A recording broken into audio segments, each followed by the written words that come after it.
बात खेती की कर रहा हूँ तो ये ज़मीन जो धरती है ना,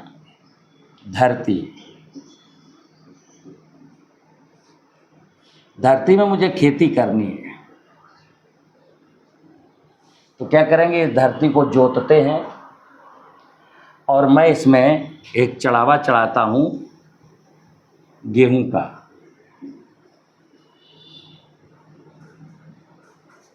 गेहूं चढ़ाया मैंने शिव जी को, खेत जोत दिया और गेहूं छिटक दिया।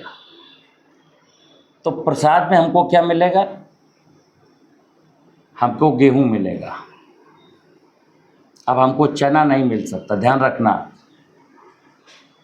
अभी साथ खेती में मैं क्या कर रहा हूँ, गेहूं के साथ मैं इसमें रासायनिक उर्वरक डाल रहा हूँ। इस चढ़ावे में मैंने उर्वरक भी डाले, तो हमारे गेहूं के साथ ये उर्वरक भी आएंगे।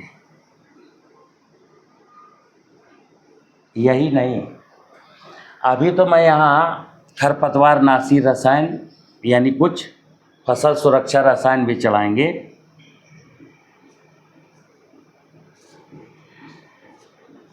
खरपतवार नाशी हो सकते हैं, इंसेक्टिसाइड हो सकते हैं, फंजीसाइड हो सकते हैं।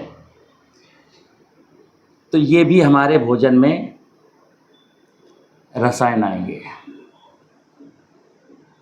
मित्र, बिल्कुल सिंपल सा कॉन्सेप्ट है कि हम भगवान को जो चढ़ावा चढ़ाएंगे उसी के अनुसार उस चढ़ावे से जो प्रसाद भगवान दे सकता है वही देगा, उसकी मजबूरी है। हम यहाँ गेहूं का चढ़ावा चढ़ाएं और हमको यहाँ चना मिल जाए, संभव नहीं है।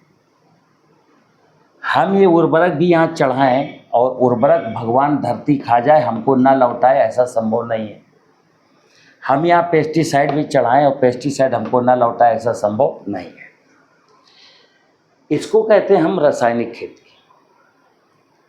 अब भगवान से हमको चाहिए शुद्ध भोजन, शुद्ध भोजन। अभी यही नहीं, ये जो उर्वरक और ये जो फसल सुरक्षा रसायन मैं ज़मीन में अगेन एंड अगेन डाल रहा था, तो क्या हुआ, कुछ तो मेरी क्रॉप के साथ आ गए, कुछ पानी में डिजॉल्व होकर के वाटर बॉडीज में चले गए।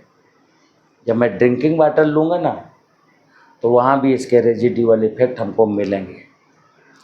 तो नेचुरल फार्मिंग की जब बात करते हैं तो देखिए आप, गेहूँ एक अच्छा प्रसाद है, चना एक अच्छा प्रसाद है, फल की सब्जी और सब्जियों की खेती, कुछ भी खेती में जो कुछ मेडिसिनल खेती,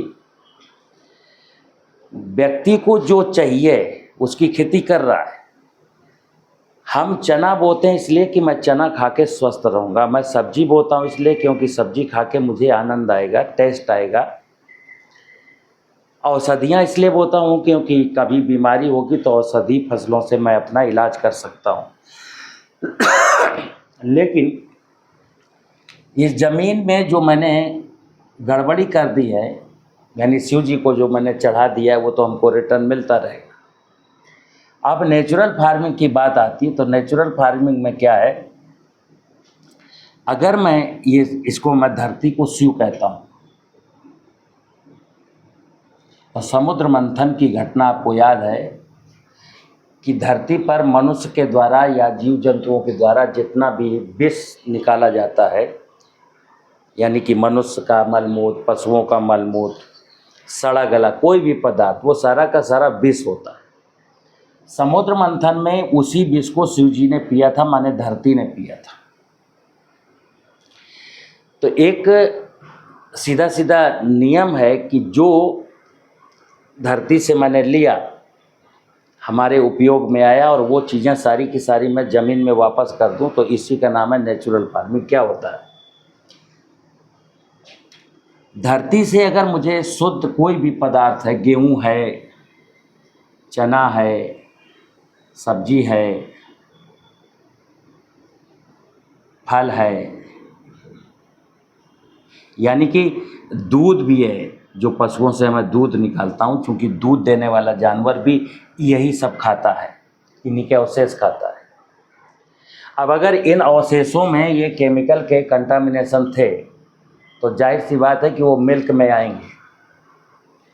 तो हम जब धरती में ह्यूमस बढ़ाने की बात करते हैं, ह्यूमस का मतलब है कार्बनिक पदार्थ।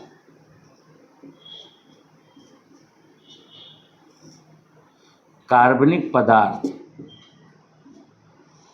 कार्बनिक पदार्थ का मतलब होता है जो धरती से प्राप्त हुआ, वीड्स के रूप में, फसल अवशेष के रूप में, या फसल अवशेष को पशुओं ने खाया उनके मलमूत्र के रूप में, हमने कुछ अनाज खाया हमारे मलमूत्र के रूप में। यही विष है, यही धरती को देना है। जब हम कार्बनिक पदार्थ यहाँ देते हैं और कार्बनिक पदार्थ धरती में नमी पा करके ये सड़ता है और कार्बन के रूप में कन्वर्ट होता है। अब इस धरती में कहते हैं इसको जिंदा है, माँ है, धरती को मैं कहता हूँ धरती माँ। माँ का मतलब है ये जीवित है, और जीवित किसकी वजह?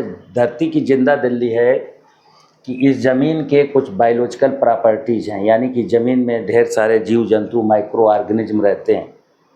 इनका काम क्या है? इनका काम जैसे दीमक है और केंचुआ है, ये कार्बनिक पदार्थ को खाते हैं, और जो माइक्रो ऑर्गेनिज्म है ये कार्बन को खाते हैं। केंचुआ भी मरता है, दीमक भी मरती है, कार्बन को खाने वाले नाना प्रकार के माइक्रो ऑर्गेनिज्म भी मरते हैं, और जब ये मर जाते हैं तो इनका जो जीव द्रव्य है उसको हम कहते हैं जीवांश।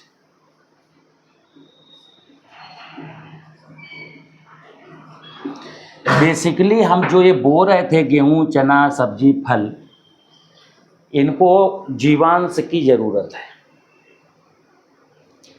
अब अज्ञानता में चूँकि हम मनुष्य को अच्छे से मुस्कुराना है, आनंद में रहना है, अच्छा भोजन खाना है, अच्छा पानी पीना है, शुद्ध ऑक्सीजन लेनी है, तो ये जो सिस्टम है ना प्रकृति का, यानी भगवान और भगवान की द्वारा बनाई गई वनस्पतियाँ और उनके द्वारा बनाए गए नाना प्रकार के जीव जंतु 84 लाख योनियों के, अगर ये सिस्टम में समझ में आ जाए भगवान सत्य है, और जो भगवान का सिस्टम है, भगवान के द्वारा जो रचा गया है, उसको हम कहते हैं सनातन।